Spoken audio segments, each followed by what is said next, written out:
Hello. Alright, so we seem to be getting max. You know what? Why don't we just, get on with it?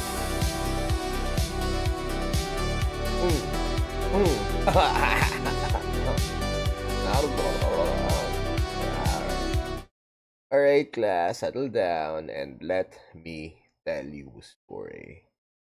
I've been, trying to put off this project for quite some time, and at a certain point, I just had to go and do it.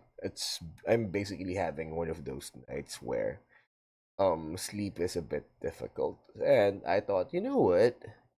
Instead of, just, forcing myself to sleep, like I do every time, might as well do something productive. So for tonight, what we're going to do is we're going to read The Prince of Altdorf. Basically, it's the story of Karl Franz.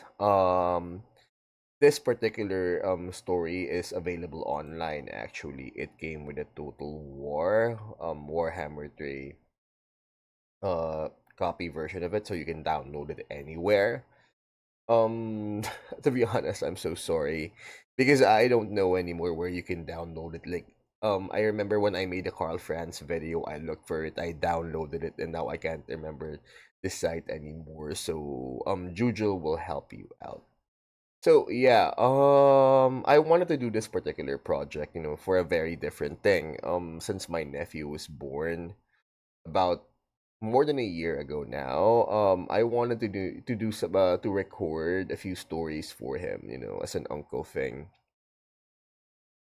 But now I realized, hey, there are stories out there, and I thought might as well, read some of them.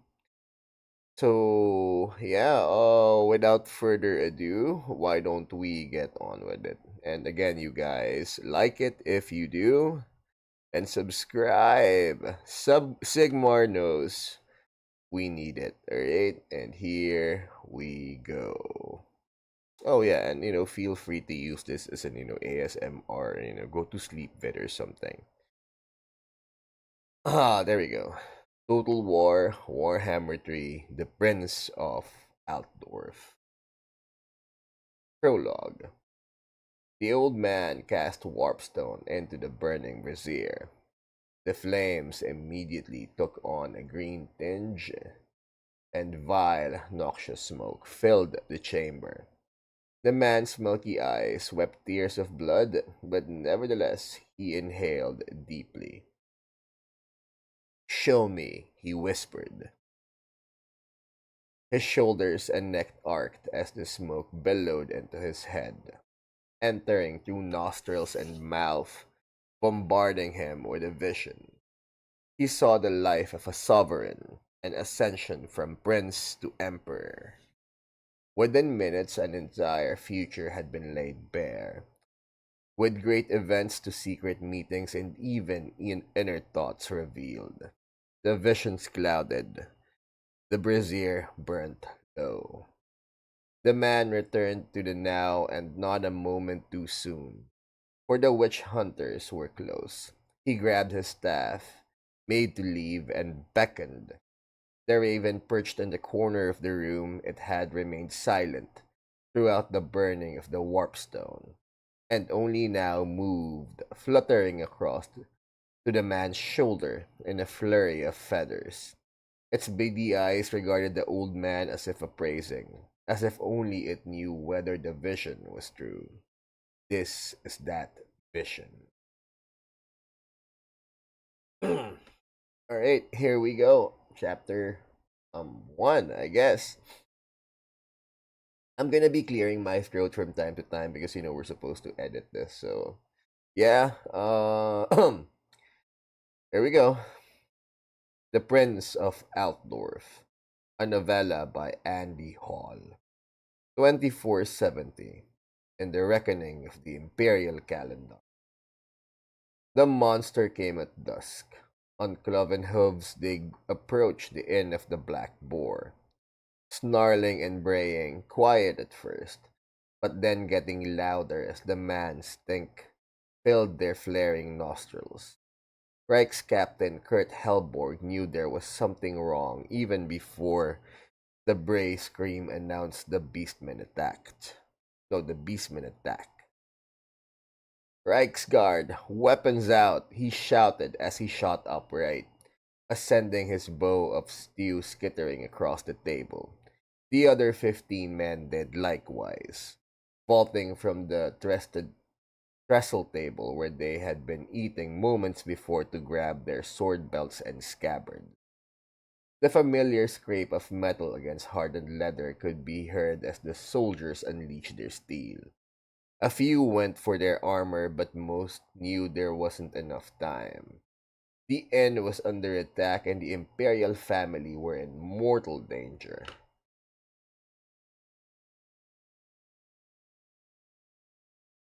A few hours earlier, the Emperor's retinue had come across the inn as they traveled a road that wended its way through the Drakwold. Daylight was fading, and Altdorf still 15 leagues to the north. The young captain had no choice but to order a reluctant stop. The Black Boar was a large coaching house, with an attached stable and a well-maintained yard surrounded by tall walls. The innkeeper had been beside himself to discover the Emperor Luitpold. His wife, daughter, and young son were staying the night. He loudly proclaimed that his own chambers were at his disposal, although this didn't quite solve the problem where 20 of were Helborg's best Reichsguard, plus numerous servants and serfs would stay. There were other logistical issues too, such as how the stables would cope with all the horses, and whether the courtyard could fit the gun wagons, carriages, and baggage trains that typically accompanied an imperial party on provincial tours. In the end, it mattered not, for a loud bray outside signaled the beastman's arrival. Even as Helborg grabbed his weapon, Gore leapt over the walls and into the courtyard on the hunt for man-flesh. A couple of stable lads were the first to die. Moments later, the wall at the front of the inn was pulverized as two minotaurs charged through. One immediately collapsed, the large blocks of dry stone having taken their toll on the creature's head. The other, however, powered through, running up to the inn and ripping off the front door. Fortunately for the men inside, its muscled frame prevented it from running amok, although the whole building shook as the creature repeatedly thrust its great shoulders into the lintel. The breach in the inn's wall, created by the Minotaurs, was all the war herd needed to flood in. You five, pointed Helborg, accompany the Emperor's family to the chambers upstairs. Block the doors, protect them with your life. The soldiers gave curt nods and immediately ran into the room opposite to where the Emperor and his loved ones had been dining. Follow me, the captain shouted to the rest. On the outside of the inn, 5 Reichsguard have been patrolling the perimeter, while others ate in the common room. As the bray of the beastmen cut through the night, the on-duty soldiers had instinctively reached for their swords. 3 raced into the courtyard, but ready to face the 6 gores that now stalked towards the side door of the inn. The remaining 2 Reichsguard ran to the front to face the Minotaur and the other bestial invaders. They lunged at the monster as it reached the inn. The soldier sprang forward, stabbing the bull-headed beast deep in its haunch. The creature swept to its free arm around and sent the man flying. I'm so sorry, guys. I am having trouble reading the script because I generally wear glasses, but for me to actually see uh what's going on, it's like I have to remove my glasses, but now I'm sensing that I have to uh I have to wear my glasses in order to read this properly. Hold on. We may have a solution for this. uh this is a live recording, isn't it? Oh, by the way, did you guys know that Windrose is out? Yeah, hold on. We're working up the solution. Bum bum bum. I mean, it's a bit hard that I realize it too late. For tonight, I was planning to actually just sleep it off, but I just I honestly just can't. Anyways, hold on. We could Fugi tech our way out of this. Yes, authorize. Mm-hmm. There we go. Hi, morning. Ah, there we go. All right, active has been set. Yeah. Mm. I thought we'd get to play this music, but the problem is what you call it. It's gonna be hell on the editing if I just add background music to this. So wait. Hold on. Mm, three, two, one. Oh, can this work? There we go. Hold on. Patience, hi. Good morning. So I could read better. Uh, mm, this work? Did that work? No, that didn't work. Uh, hold on.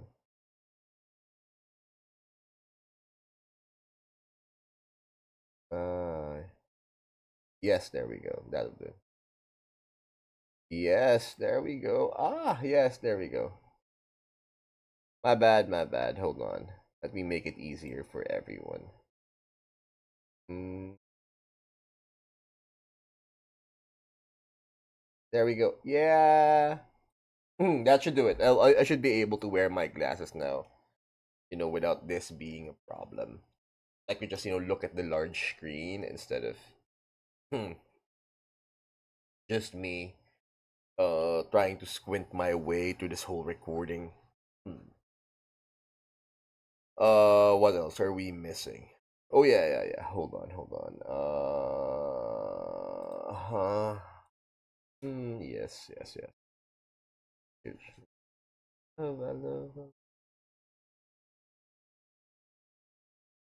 There we go. This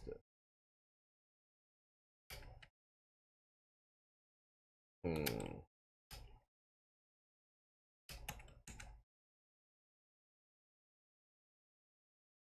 I love. There we go. There.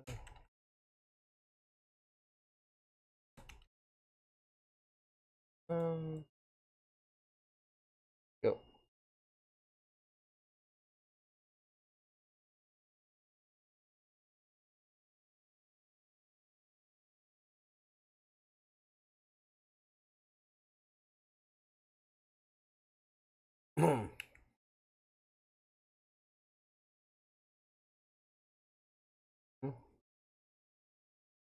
ah. All right. I think it's done. Yeah. Get back to business. Let me just readjust myself. Right.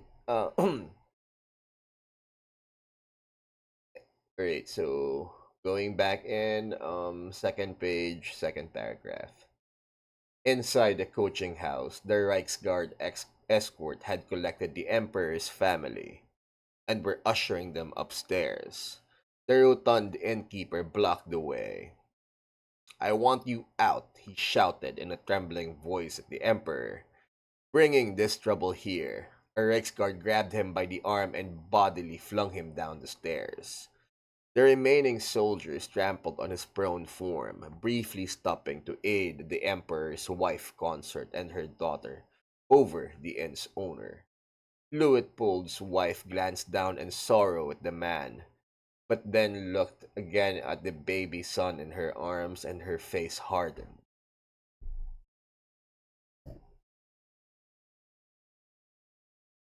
She continued up the stairs. On the upper floor, servants ran and screamed in panic and were mercilessly pushed aside by the Reichsguard. At the end of the corridor was a heavy wooden door, past which were the innkeeper's chambers. Within were more wailing servants, but the Reichsguard paid them no heed as they escorted the Emperor and his loved ones inside, and then closed and barred the door behind them. Mere seconds after, windows were smashed downstairs and beastmen poured in. Halborg had no idea what happened to the men who had been patrolling outside. The truth was he didn't have time to concern himself with them. He stood on the first step of the stairs, facing the front door, bellowing orders and striking at the cloven-footed monster as they reached him. He was flanked on either side of his men by his men and only two who were in armor. The Gors congregated on Helborg's position, clearly desperate to get up the stairs, but the Reich's captain and his men fought with Sigmar's fury. Corpses littered the floor, clogging the hallway, making it difficult for more of their horned kin to attack. And yet, the beastmen were determined, and the Reichsguard began to fall. One man was gored in the arm and dragged, shouting, into the horned morass. With every Reichsguard death, Helborg knew he was closer to failing his sworn duty. As exhausted as he was, this made him furious. He struck out in anger, swinging his sword and cleaving a beastman in twain. Upstairs behind him, he heard the smash of windows and knew the creatures must have scaled the walls. It would not be long before the beastman took his head and that of the Emperor. Sigmar saved them, he uttered under his breath. Suddenly, he felt a rush of wind as something flew past his left ear, missing it by the width of his mustache. A black shaft embedded itself into a gore he was facing, and another came whistling past to strike a gore in the eye. Suddenly, the stairwell was filled with arrows flying downwards from behind Helborg, and all missing him to hit the beastman he was facing. Helborg knocked on the heavy wooden door. His hand was shaking, and he quickly withdrew it. He didn't want the elf that stood next to him to see his shame. If the hooded Sylvan had noticed, he didn't say anything. Yes, answered an uncertain voice within. Helborg recognized it immediately. Gruber, let us in. There is someone to see the Emperor. The door was unbarred cautiously. Helborg strode in, closely followed by the elf. Your Eminence, may I present our saviors? Emperor Luitpold stood up straight, relief on his face mixed with caution and curiosity. We are in your debt, he began. The wood elf gracefully but forcefully held up his hand to silence the Emperor. Helborg bristled, but the elf took no notice. We care not for your gratitude, he said in a strange accent. The elf fixed his emerald eyes on the baby held by his mother. He walked over, and the Reichsguard tensed. I will not harm the child, said the elf. He is far too important. Luitpold calmed his men with a gesture. He could see elves stood silently in the hallway beyond and knew that if the capricious creatures wanted them slain, there was nothing he could do. The dead beastmen strewn across the landing were more than enough evidence. The elf looked upon the baby snuggled into his mother's arm, blissfully unaware of the danger he had been in. Harafoy Koran, whispered the elf, and placed a finger lightly on the baby's forehead. Do what your kind does best. Break it, and then make it whole again. Without a further glance at the imperial family, the elf withdrew. His kindred quickly followed through the smashed upper windows, disappearing quickly as they had arrived. In their absence, the baby began to cry. Hush, Karl Franz, soothed his mother. It will be all right. Chapter 25, sorry, Chapter 2, 2502, and the reckoning of the imperial calendar. Face it, boy, the time of the Reichland emperors is over. Karl Franz balked at the being called a boy but did not remark upon it. Instead, he gave Boris Todbringer, Elector Count of the Grand Duchy of Midland, a curt smile. At the age of 32, Franz was far from a boy. In fact, the last time he had been addressed as such was by apologize. At the age of 32, Franz was far from a boy. In fact, the last time he had been addressed as such was by his fighting mentor, Schwarzhelm, on the training field 10 summers past. Don't get me wrong, your father was a good emperor, I suppose, continued Todbringer. But it's now Middenheim's term for the capital. Altdorf and that soot-stained nest in the south have benefited from being the seat of the emperor. Let my city have its day, I say. Franz knew he was being baited by the boar, but the death of his father, whose funeral had been only a week past, was still raw. The last I heard that the the last I heard, the Ulrichsburg was surrounded by beastmen. Do we need an emperor that can't? Do we? Sure, Picker Piper. Maybe I should be, I shouldn't be doing this as an excuse. To an insomnia. But you know what? At the very least, let's polish off at least 3 episodes, or no, not 3 episodes, 3 chapters. All right. Don't get me wrong. Don't get me wrong. Your father was a good emperor, I suppose. Continued Todbringer. But it's now Middenheim's turn for the capital.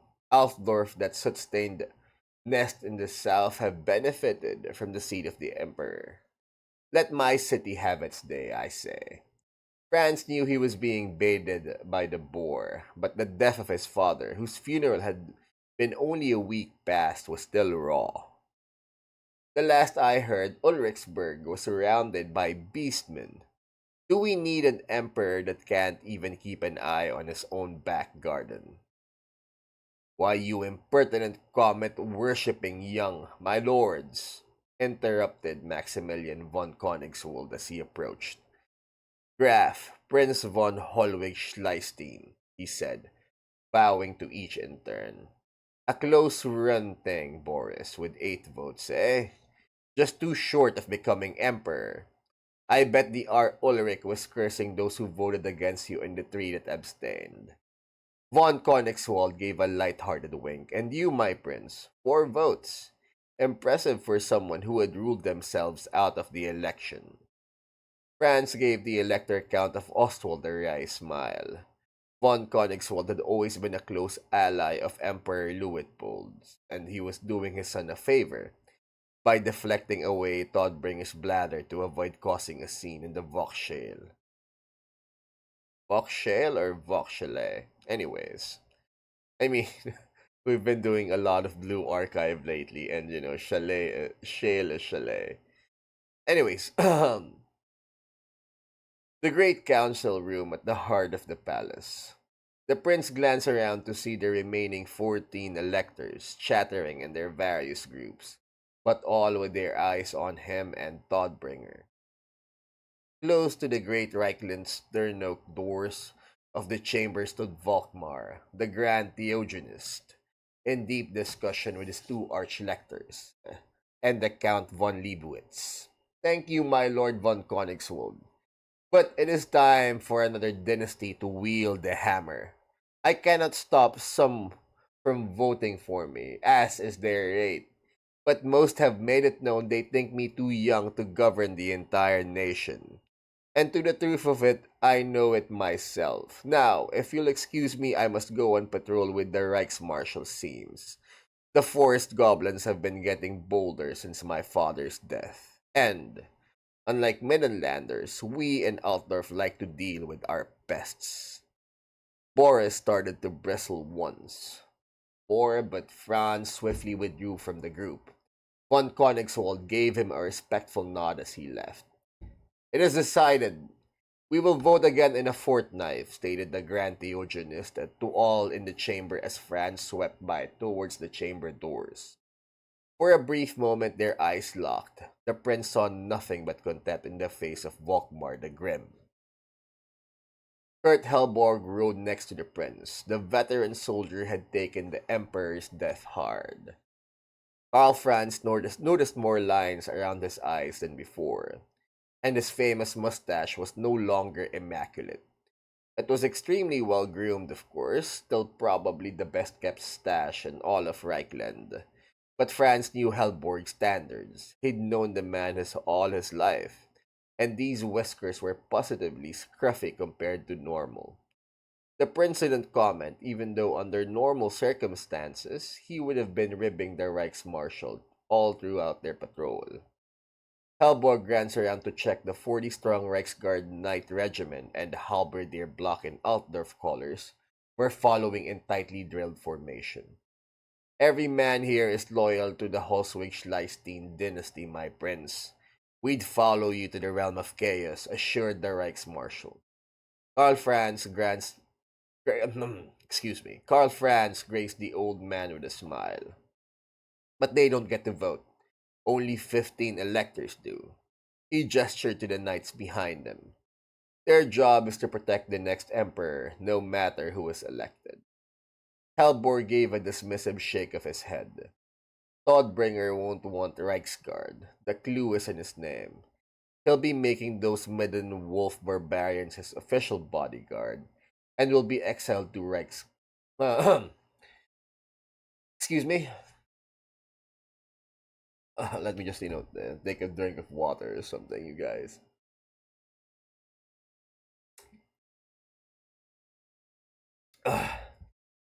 Warm. All right. Todbringer won't want Reichsguard. The clue is in the name. He'll be making those midden wolf barbarians his official bodyguard, and will be exiled.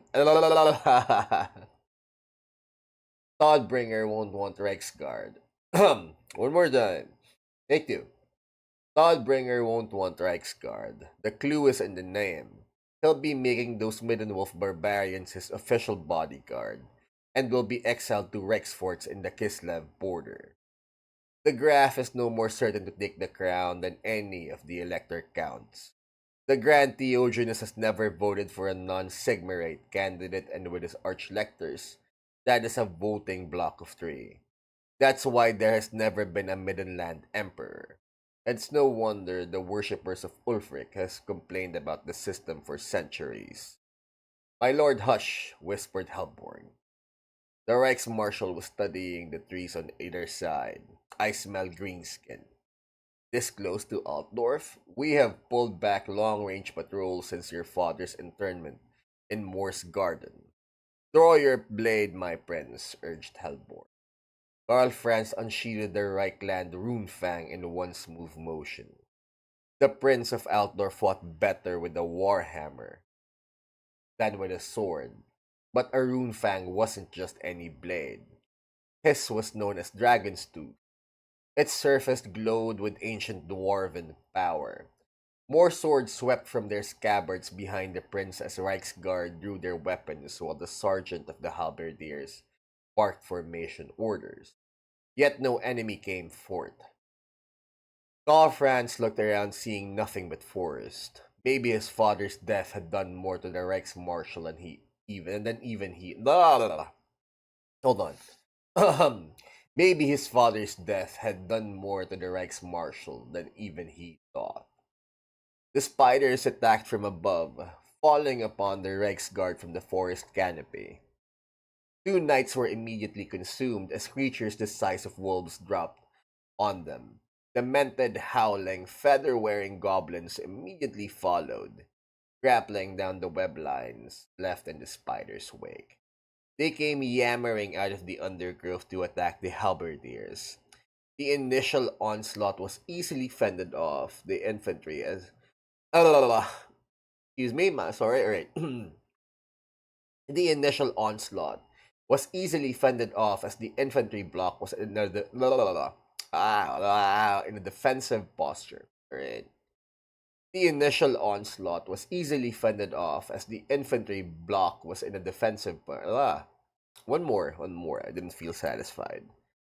The initial onslaught was easily fended off as the infantry block was in a defensive posture. But more forest goblins followed, and the halberdiers were quickly overwhelmed. Franz was knocked off his horse and landed heavily on the ground. He felt the crushing weight of a spider crawl over him. The goblin riding on its back leered over expectantly. He had dropped the rune fang when it not when I'm so sorry. Let's just get back at it. The initial onslaught was easily fended off as come on.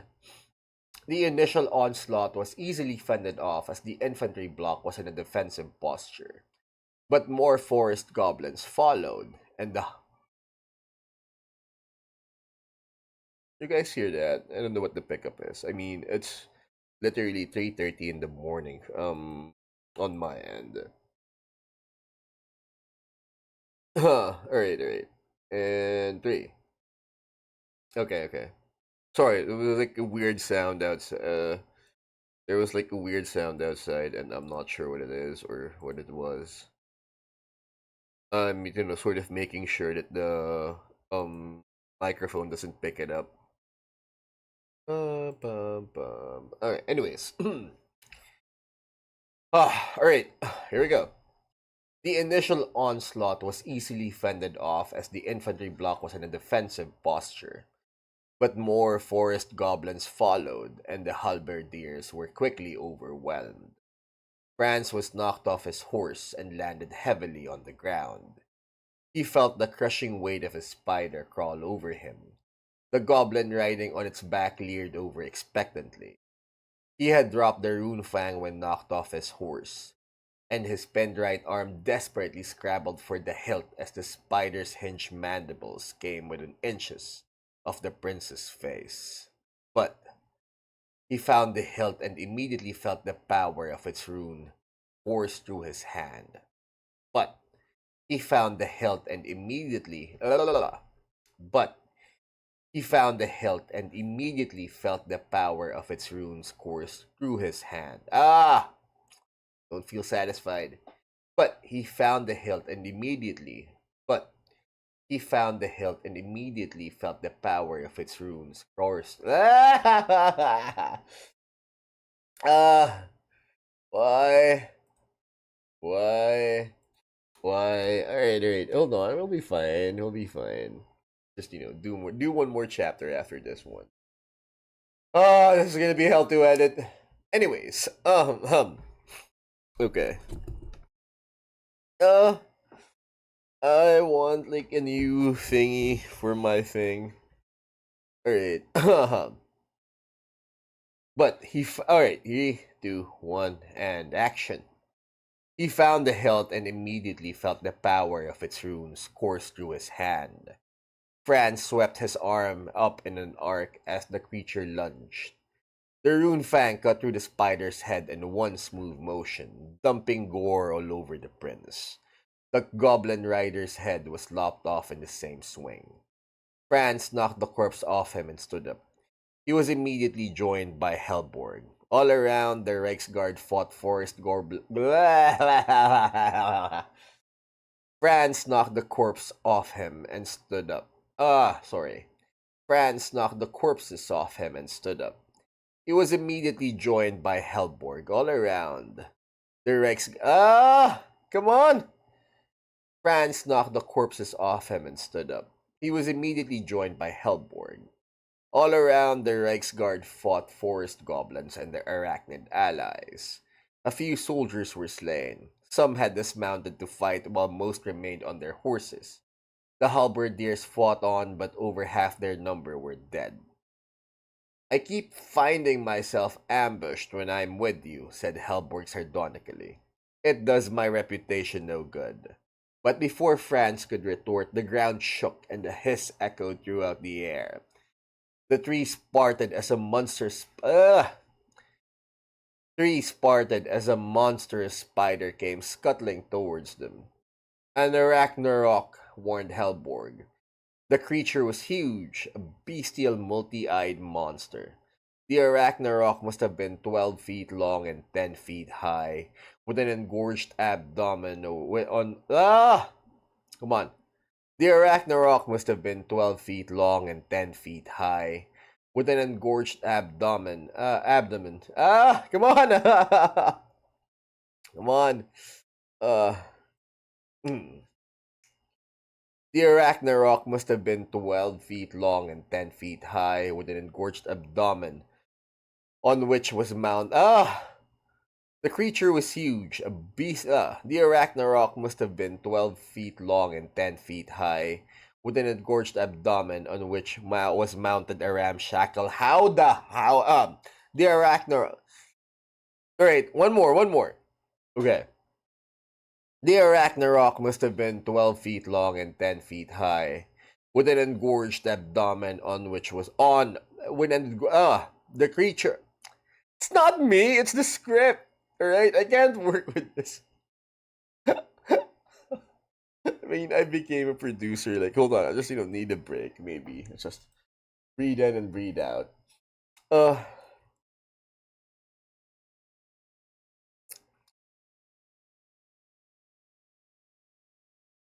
I'm not sure if I should continue drinking this tea because it feels like I feel like the milk is beginning to sour. So yeah, hold on. All right. In three, two, one. All right. There we go.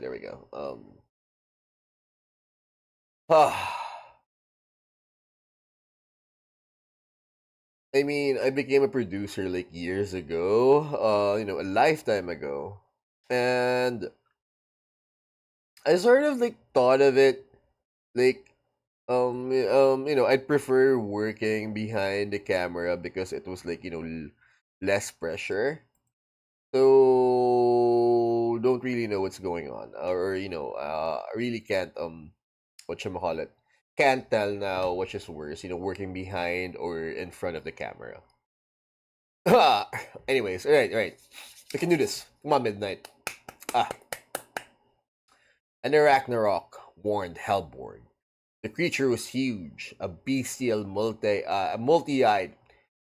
And the Ragnarok warned Helborg. The creature was huge, a bestial multi-eyed monster. The Arachnarok must have been 12 feet long and 10 feet high, with an engorged abdomen, on which was a mounted ramshackle howdah covered in webbing. The Reichsguard fighting around Franz faltered as the eight-legged behemoth crunched and scurried across the undergrowth. Hold your ground, commanded Franz. The men took heart and refocused on their own foes. The Arachnarok continued to advance. Upon its howdah stood a goblin spell spitter. It focused directly on Franz with a malicious grin. The spider beast charged. For Sigmar, yelled the Prince of Altdorf, and ran to meet the monster. Helborg was a few steps ahead behind his own rune fang held aloft. The shaman spat out a hex and Helborg stumbled. He dropped to the ground, desperately trying to get under his armor and scratch the wicked itches that racked his body. Franz ran on, dodging his right as the spider's front legs lunged at him.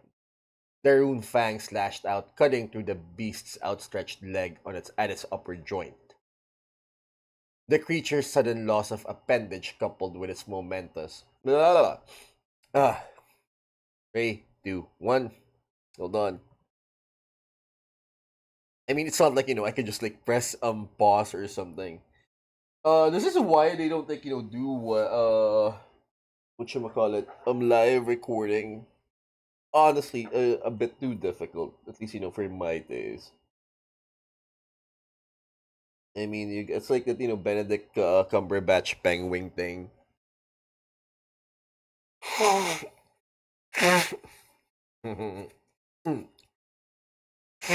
Okay. Franz ran on, dodging Wraith, as the spider's front legs lunged at him. The rune fang slashed out, cutting through the beast's outstretched leg at its upper joint. The creature's sudden loss of appendage, coupled with its momentum, caused it to pitch forwards out of control. Franz used his own impetus to move towards the flank of the collapsing spider. He climbed up the side of the creature in two great leaps and onto the rapidly tipping platform. He decapitated the goblin shaman before the greenskin could even chant a fresh spell, and in the same motion thrust the Reichland runefang deep into the giant spider's sternum. The Arachnarok's intact legs gave way and the beast juddered to a fatal halt.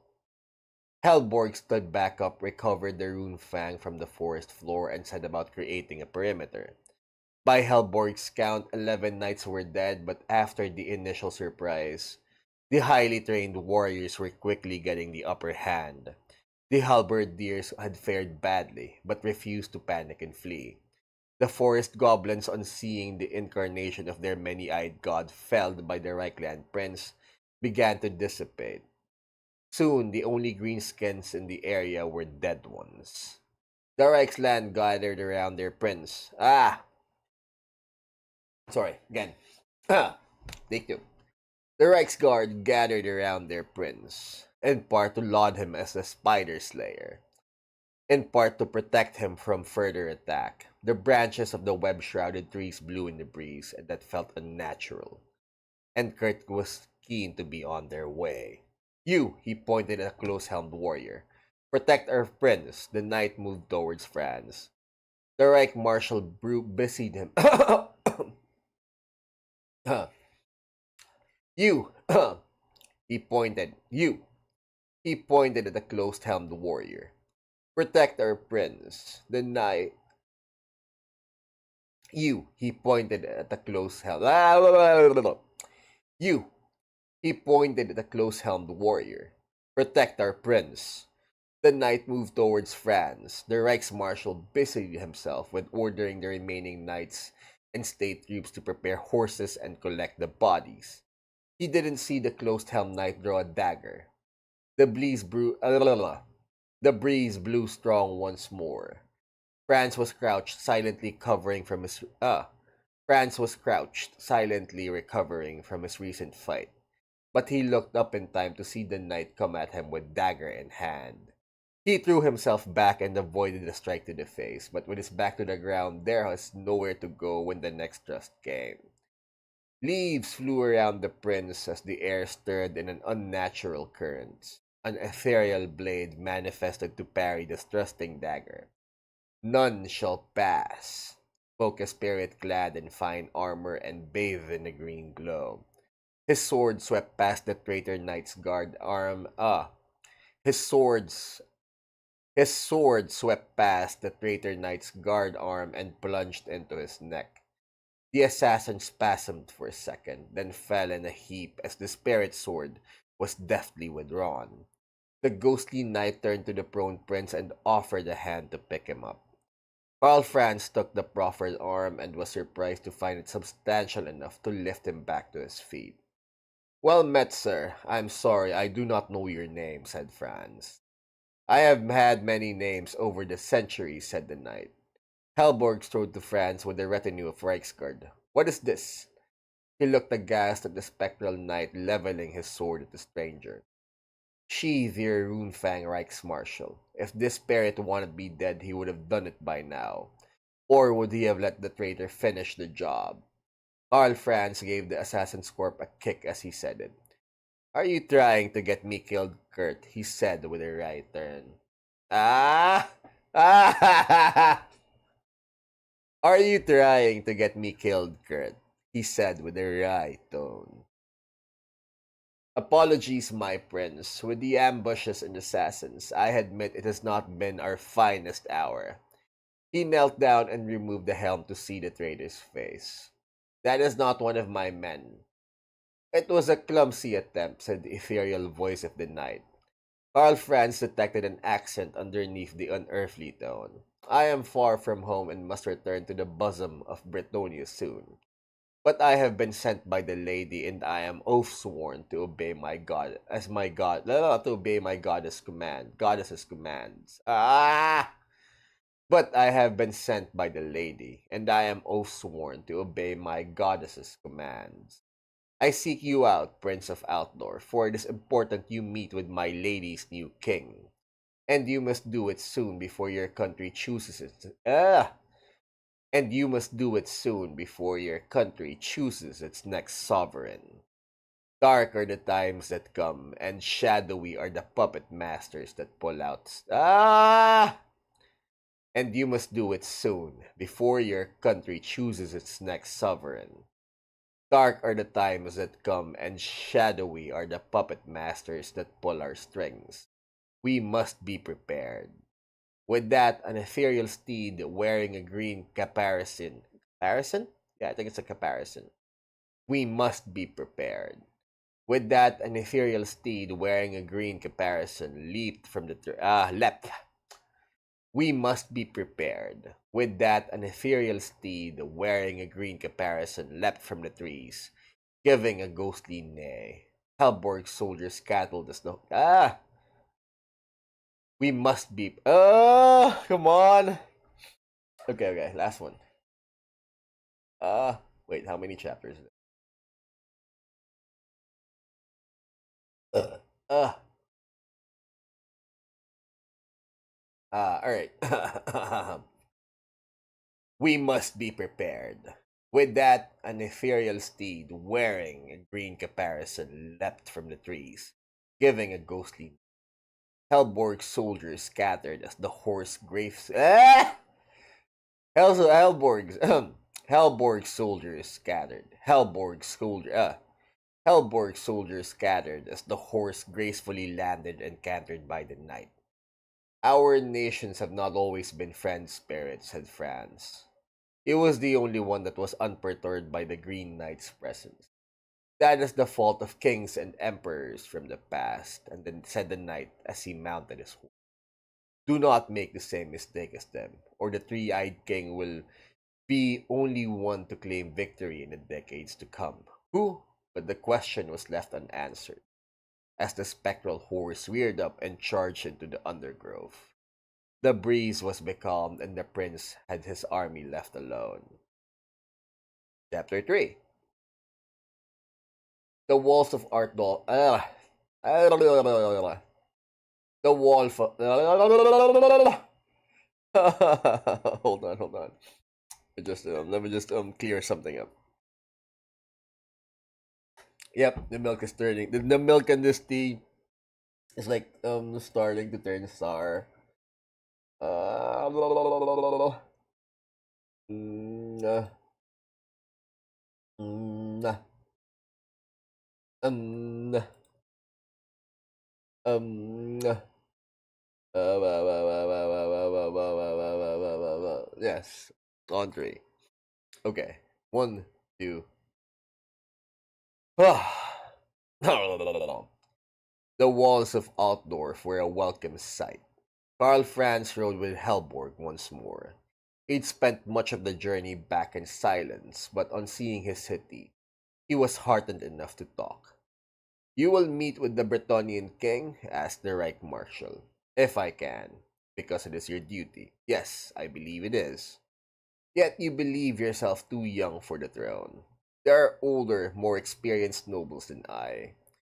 If what the Spirit Knight said is true, then we may need someone like Todbringer, who has dealt with the heads of state for much longer than me. You were wrong, my prince, said. You were wrong, my prince, stated Helborg. Karl Franz looked. Alright, this is definitely the last one. It has to be the last one because we are faltering. And this is gonna be hell for the editing. You were wrong, my prince, stated Helborg. Karl Franz looked at his friend with a raised eyebrow. Many no no no no. Many no many. Ah, you are wrong, my prince, stated Helborg. Karl Franz looked at his friend with a raised eyebrow. Many nobles would have had the Reichsmarschall exiled to Araby for saying such a thing. But France was of a different stock. There are 11 elector counts, and most are greedy and power hungry. They know nothing of duty, unlike yourself. If I may be so bold, my prince, you confuse age with experience. They are not the same thing. Some electors have grown old and decrepit, and they have never once been in battle, let alone fought monsters or witnessed nightly specters. You may be young, but you have more experience than many of them combined. You should be emperor. It is your selfish desire to shirk from power which makes you the best candidate. Selfish?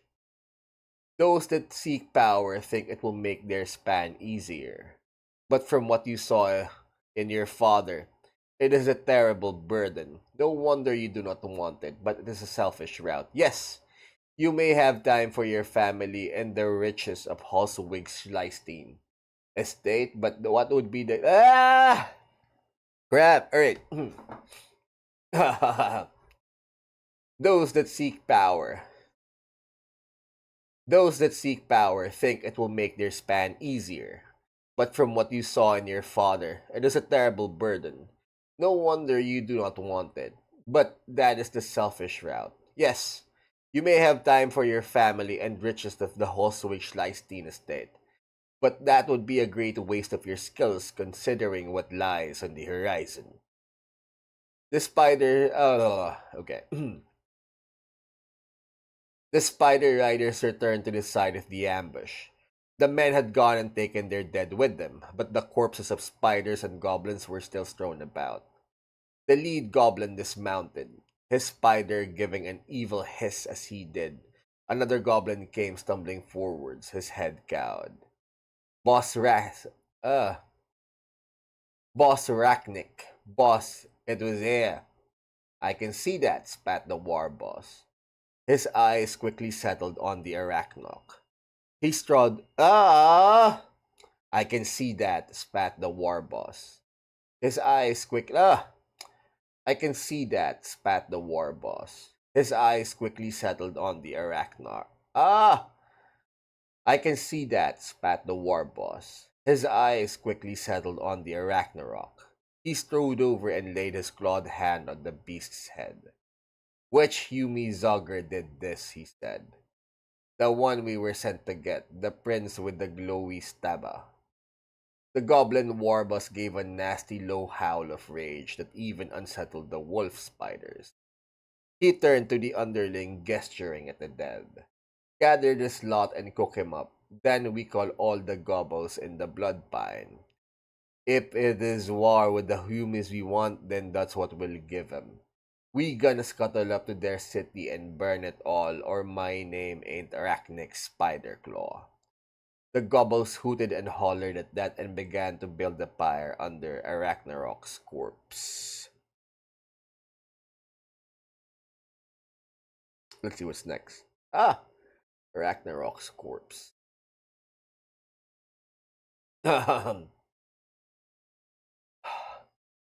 Did have it? No, I think we're good for tonight because I can see myself faltering. Like I've been having trouble, and I don't want to give myself too much trouble with regards to editing. Anyways, you guys, hold on. All right, hold on. Let me just fix it up. Uh and three. All right, all right. Mm, yeah, I read somewhere. Hold on. There we go. We're back. Okay, I read somewhere about that during the Middle Ages and at a certain point there was like two levels or two stages of sleep. The first one and the second one. Like people in the Middle Ages would like wake up in the middle of the night to do their stuff or to do their thing. I'm wondering if I wonder if that's what I'm going through. But anyways, you guys, we're gonna continue this at a certain point. I'm just gonna bookmark this one. It seems like we ended at um Arachnic spider claw being introduced, page 11. Yeah, that should be a marker. Again, you guys, thank you for joining me and this very short stream. It's an insomnia one. I simply couldn't sleep, and I've been dozing on and off for like for the past few hours, but sleep simply just won't come for some reason. Uh, Thank you for joining me, you guys. Always a cool thing. We're gonna continue this. We're gonna put this like back in the schedule at a certain point. So again, thank you for the likes and subscribe. Sigmar knows we need it. Bye.